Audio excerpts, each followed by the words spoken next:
नमस्कार मित्रांनो, पांढरं किंवा शुभ्र रेशन कार्ड धारकांसाठी अत्यंत महत्त्वाची अपडेट आहे. तर आता तुम्ही आयुष्यमान योजनेअंतर्गत 5 लाखपर्यंतचं मोफत उपचार जे काही मिळते, त्याचं जे काही कार्ड आहे ते काढू शकता. तर या व्हिडिओमध्ये मित्रांनो आपण हे कशा पद्धतीने काढायचं याबद्दलची संपूर्ण अशी माहिती जाणून घेणार आहोत. त्यासाठी व्हिडिओमध्ये शेवटपर्यंत राहा. चॅनलवरती नवीन असाल तर चॅनलला सबस्क्राईब करा. ही माहिती महत्त्वाची वाटल्यास आपल्या मित्रांना नक्की शेअर करा. कार्ड काढण्यासाठी या वेबसाईटवरती यायचं आहे आणि बेनिफिशियरी लॉग इन करून घ्यायचं आहे. त्यासाठी मोबाईल नंबर टाकायचा आहे, तुमचा व्हेरीफायवरती क्लिक करायचं आहे. त्यानंतर OTP येईल, OTP टाकायचा आहे. त्यानंतर कॅप्चा टाकायचा आहे आणि खाली इथे ब्ल्यू रंगाच्या लॉग इन ऑप्शन इनेबल होईल. OTP टाकल्यानंतर त्या ब्ल्यू रंगाच्या ऑप्शनवरती लॉग इन नावाच्या ऑप्शनवरती क्लिक करायचं आहे. तर आता मी ते OTP टाकून घेतलेला आहे. लॉग इनवरती क्लिक केल्यानंतर तुमच्यासमोर अशा पद्धतीचे ऑप्शन पाहायला मिळतील. यामध्ये तुम्हाला स्कीम निवडायची, अगोदर PMJY, त्यानंतर तुमचं स्टेट निवडायचं आहे. त्यानंतर सब स्कीम जी आहेत यामध्ये तुम्हाला जे काही MJ महात्मा ज्योतिबा फुले जन आरोग्य योजना MJJY नावाचं इथे एक नवीन ऑप्शन ॲड झालेला आहे. तर या ऑप्शनच्या माध्यमातून तुम्ही तुमचं जे काही आयुष्यमान भारत योजनेचं कार्ड आहे, हेल्थ कार्ड, ते तुम्ही काढू शकता. तर आता मी इथे जे काही स्कीम आहे ती स्कीम निवडल्यानंतर तुम्हाला डिस्ट्रिक्ट आणि जे काही सर्च बायमध्ये फॅमिली ID टाकायचे आहेत आणि त्यानंतर तुम्ही इथे ID टाकून सर्च करू शकता. तर आता ही प्रोसेस करूया आपण. त्यासाठी जे काही सब स्कीम आहे त्यामध्ये तुम्हाला MJPJY नावाचं व्हाईट रेशन कार्ड नावाचं ऑप्शन आहे, ते तुम्हाला निवडायचं आहे. त्यानंतर डिस्ट्रिक्ट सर्च बायमध्ये फॅमिली IDमध्ये तुमचा जो काही SRC नंबर आहे रेशन कार्डचा, तो नंबर टाकायचा आहे. हा नंबर तुम्हाला रेशन शॉपवरती किंवा मेरा रेशन ॲपवरती किंवा रेशन कार्ड जे काही दुकानदार आहे त्यांच्याकडे मिळेल.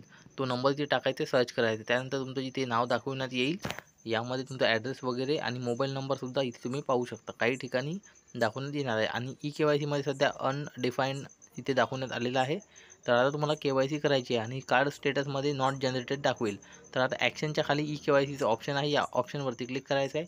इथे क्लिक केल्यानंतर तुम्हाला आता ऑथेंटिकेट करायचं आहे. सुरुवातीला त्यासाठी व्हेरीफायवरती क्लिक करायचं आहे, डिक्लेरेशन ॲक्सेप्ट करून सबमिट करायचं आहे. त्यानंतर आता KYC करण्यासाठी आधार OTP किंवा बायोमेट्रिक पद्धतीने तुम्ही करू शकता. माझ्याकडे बायोमेट्रिक डिव्हाइस आहे, त्याच्यामुळे मी ते बायोमेट्रिक आधार फिंगरप्रिंटवरती ऑप्शन सिलेक्ट केलेला आहे. कॅप्चर सक्सेस करायचा आहे अंगठा आणि एक OTP येईल, जो तुम्ही नंबर टाकला होता आत्ता तो.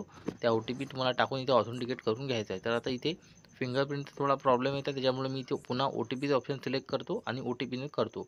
तुम्ही इथे OTPने करू शकता, काही प्रॉब्लेम नाही, प्रोसेस सेम आहे. पहिल्यांदा तुम्हाला आधार OTP टाकावा लागेल. आधार कार्डला जो मोबाईल नंबर लिंक असेल तो OTP आणि त्यानंतर तुम्हाला जे काही आयुष्यमान भारततर्फे OTP येईल हेल्थ सर्व्हिसतर्फे, तो OTP इथे टाकायचा आहे. त्यानंतर ऑथेंटिकेटवरती क्लिक करायचं. त्यानंतर अशा पद्धतीचा डिटेल दाखवण्यात येईल तुमच्यासमोर. आता तुम्हाला KYC करायची आहे. KYC करण्यासाठी आधार OTP आणि फिंगरप्रिंट पुन्हा इथे ऑप्शन आलेले आहेत. तर फिंगरप्रिंटवरती क्लिक केलेलं आहे मी. त्यानंतर डिक्लेरेशन ॲक्सेप्ट करून सबमिट आणि व्हेरीफायवरती क्लिक करायचं आहे. त्यानंतर इथे जे काही मशीन आहे, मंत्रा मशीन असेल किंवा जी काही ID सर्व्हिस तुमच्याकडे असेल ते तुम्हाला इथे त्यावरती कॅप्चर सक्सेस करून घ्यायचं आहे आणि एक OTP येईल मोबाईलवरती, बेनिफिशियरी मोबाईलवर OTP येईल, तो OTP इथे टाकायचा आहे. तुम्ही OTP टाकल्यानंतर तुम्हाला OTP टाकून घ्यायचा आहे व्यवस्थित. तुम्ही इथे OTPने सुद्धा करू शकता. मी इथे फिंगरप्रिंटने KYC करत आहे. जर OTPने KYC करत असाल तर 2 OTP टाकावे लागतील आणि फिंगरप्रिंटने करत असाल तर तुम्हाला एकच OTP टाकावा लागेल. ही गोष्ट लक्षात ठेवायची आहे. तर आता मी इथे OTPने सुद्धा करून दाखवतो. OTPवरती सिलेक्ट केलं ऑप्शन. OTPवरती सिलेक्ट केल्यानंतर तुमच्या आधार कार्डला जो मोबाईल नंबर लिंक आहे त्याच्यावरती एक OTP येईल. तो इथे OTP आधी टाकायचा आहे. त्यानंतर जे काही हेल्थ सर्व्हिस किंवा आयुष्यमान भारततर्फे जो काही OTP आलेला आहे, टेक्स्ट मेसेज, तो OTP इथे टाकायचा आहे. पहिले आधार कार्ड UIDAI तर्फे आलेला OTP आणि नंतर हेल्थ सर्व्हिसतर्फे आलेला OTP. तर ते तुम्हाला इथे टाकायचे आहे. 2 OTP व्यवस्थित वाचून इथे व्यवस्थित टाकायचे आहे. दोन्ही OTP व्यवस्थित टाकल्यानंतर तुमची जी काही KYC आहे ते प्रोसेस होईल सुरुवात KYCसाठी. त्या सुरुवातीला तुम्हाला आता जो काही तुमचं ग्रीन स्कोअर आहे तुमचा चेक करून घ्यायचा आहे, किती स्कोअर आहे ग्रीन स्कोअर. तर आता आपला ग्रीनच आहे, मॅचिंग स्कोअर तुमचा ग्रीन असणं गरजेचं आहे. यामध्ये तुम्हाला तुमचा जे काही मोबाईल नंबर आहे तिथे टाकू शकता, डेट ऑफ बर्थ, त्याच्यानंतर रिलेशन आणि जे काही पिनकोड आहे शहराचा ते. फोटो काढण्यासाठी कॅप्चरवरती क्लिक करायचा आहे. फोटो अशा पद्धतीने कॅमेरा ओपन होईल, कॅप्चरवरती क्लिक करायचं आहे. आणि तुमचा कॅमेरा ओपन होत नसेल तर परमिशन द्यायची आहे. जे काही कॅप्चर काढल्यानंतर तुमचा फोटो इथे दिसून जाईल तुम्हाला. त्यानंतर डेट ऑफ बर्थ, रिलेशन, पिनकोडमध्ये तुमच्या शहराचा किंवा गावाचा पिनकोड आणि डिस्ट्रिक्ट. त्यानंतर रुरल ग्रामीण भागामधून, रुरल शहरी भागामधून असेल तर अर्बन ऑप्शन सिलेक्ट करायचा आहे आणि तुमच्या शहराची किंवा गावाचं इथे नाव तुम्हाला टाकायचं आहे. तर आता या ठिकाणी फोटो काढलेला आहे आणि मी इथे अर्बन सिलेक्ट केलेलं आहे. तुम्ही ग्रामीण भागातून असाल तर रुरल सिलेक्ट करून तुमच्या गावाचं नाव टाकू शकता.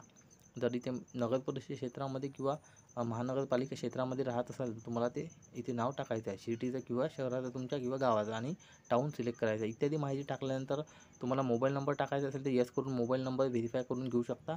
जर नसेल टाकायचा मोबाईल नंबर तर नो करू शकता. तर मी ते व्हेरीफाय करून घेतलेलं आहे आणि त्यानंतर सर्व माहिती टाकल्यानंतर सबमिटवरती क्लिक करायचं आहे. तर माहिती बरोबर चेक करायची आणि सबमिट करायचं आहे. त्यानंतर तुमची सक्सेसफुल KYC आता झालेली आहे.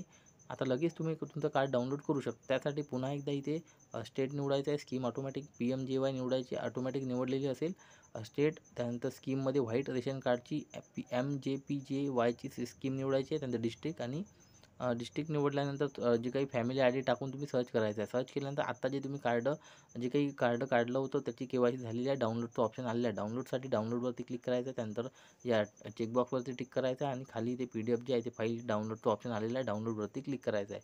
अशा पद्धतीने तुमची जी काही PDF आहे डाउनलोड होऊन जाईल. तर याचा तुम्ही जे काही स्मार्ट कार्ड आहे ते तयार करून इथे वापरू शकता. तर अशा पद्धतीने मित्रांनो हे आयुष्यमान भारत कार्ड काढायचं होतं. या संदर्भात काही तुमचे प्रश्न असतील किंवा कमेंट्स करून तुम्ही हे प्रश्न विचारू शकता. संपूर्ण व्हिडिओ पाहिल्याबद्दल धन्यवाद. जय हिंद, जय महाराष्ट्र.